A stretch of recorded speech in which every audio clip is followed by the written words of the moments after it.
What's up, Big Ten fans? We got Big Ten football this week between not one, but two Big Ten teams will be playing each other. It's not a great one, so we'll get to it later, but it is still Big Ten football.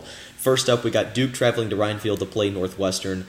I think Vegas is remembering what Duke did to the Wildcats last year in Durham. That's not going to happen this year in Evanston. In fact, I think the complete opposite is going to happen. The spread is only 2.5 right now in favor of Northwestern. I think they win this by more than that. I think they win this by double digits. Take the Wildcats in this one.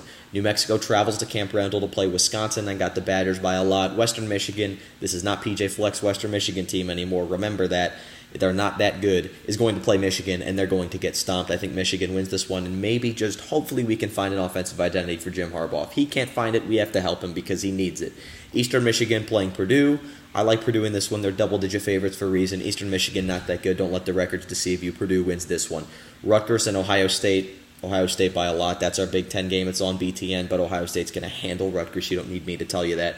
Nebraska plays Colorado. Scott Frost is finally going to make his debut in Memorial Stadium in Lincoln.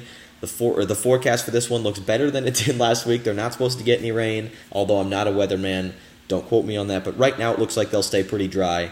Nebraska only favored by 3.5. I don't know that that's giving them enough respect. I don't know that's giving Scott Frost enough credit. I think he's going to get them ready to play. People keep forgetting that Nebraska still has pretty good athletes out on the field. They've been recruiting pretty well. They still have 4-star guys that are out there. I think Nebraska wins this one by at least a touchdown.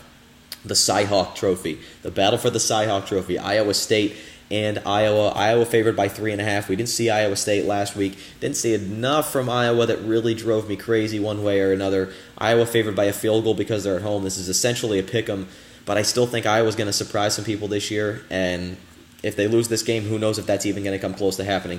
I'll take the Hawkeyes. Maryland and Bowling Green. This is an interesting team in Maryland. Everyone thought that locker room would be completely in shambles given everything that's going on, how sad that is, and just how difficult that is. But they went out and they punched Texas right in the mouth last week for the second year in a row in week 1. I think they handled this Bowling Green team.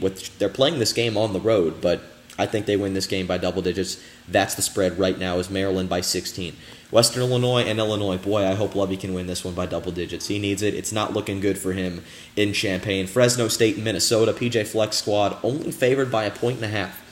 Interesting line there. Very interesting line. Keyshawn Johnson for Fresno State went off last week. Almost 120 receiving yards. If Minnesota can keep him in check, Rodney Smith, if he can take care of the ball, I think the Gophers can win this one. Michigan State traveling to Arizona State. This one, 10:45 on ESPN. People think this is going to be a trap game for Mark D'Antonio Spartans because it's supposed to be so damn hot. It's going to be over 100 degrees out in the desert in Tempe. I don't know. They're not used to playing in that kind of weather. You can't really blame them if that gets to them, but I think they just have too much talent. I'm not buying into Herm Edwards yet. He could change things this week. That's going to be a great game, but I have the Spartans by a touchdown. Penn State and Pittsburgh, this is an interesting game. I'm not buying into what I saw last week from Penn State. I think they're a much better team than what they showed us. I think they go in there. This game means a lot to James Franklin, and I think they win this game. They're by far the better team. They're favored by over a touchdown. I just think they have too much talent to lose this game. Give me Penn State in that one.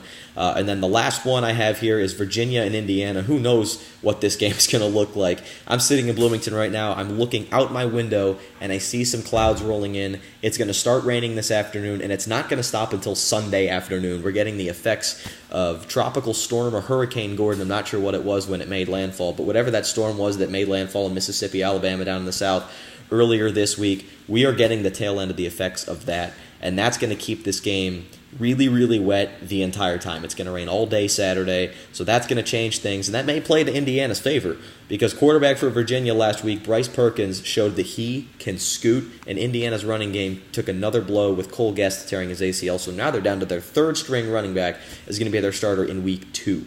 That game is going to be really affected on the ground.